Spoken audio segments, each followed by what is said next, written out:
আমি প্রায় এই জায়গাটা দিয়ে যাই আর এই গাছটা দেখি, ঠিক আছে। তো এই গাছটার নাম দিছি আমি আইসক্রিম গাছ। আমি আপনাদেরকে দেখাই, এই গাছটা দেখেন সুন্দর মতো আগে।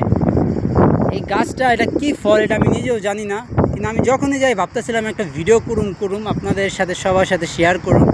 এই গাছটার ফলটার নাম কি, কেউ যদি জানা থাকে আপনারা অবশ্যই কমেন্ট করে বলবেন।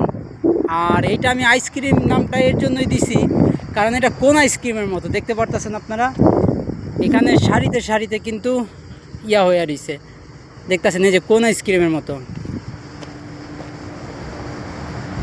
সারিতে সারিতে এমন আইসক্রিম হয়ে রয়েছে। এই গাছটার নাম দিছি আমি এর জন্য আইসক্রিম গাছ।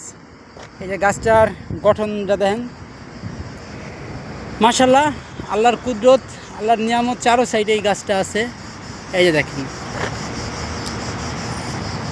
তো আপনারা দেখতেছেন এই গাছটা তো অনেক ফল হয়েছে। আর ইতালিতে বা ইউরোপে মানুষ ফলগুলা খায় না, তারা কি করে বেশিরভাগ ক্ষেত্রেই তারা ফলগুলা গাছের সৌন্দর্য হিসাবে রাখা দেয়।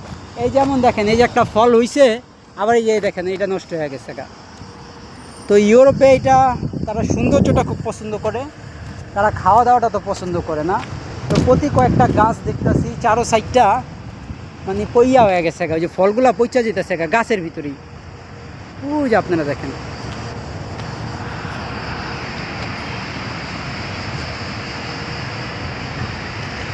দেখতেছেন। আর ঠালাগুলা ডালগুলো অনেক সুন্দরভাবে হইছে। এই যে দেখেন, এই জায়গাটা অনেকগুলো পচা রয়েছে। এটা সৌন্দর্য, বুঝছেন, কেউ এগুলা খাইব না, এগুলা কেউই খাইব না। আর তারপরও এটা খাওয়া যায় কি না এটা আমি জানি না, কমেন্ট করে অবশ্যই আপনারা ফলটার নাম একটু জানাবেন। আইসক্রিম গাছ। তো সবাই সুস্থ থাকেন, ভালো থাকেন, এই পর্যন্তই। চ্যানেলটা সবাই ফলো করে দিবেন।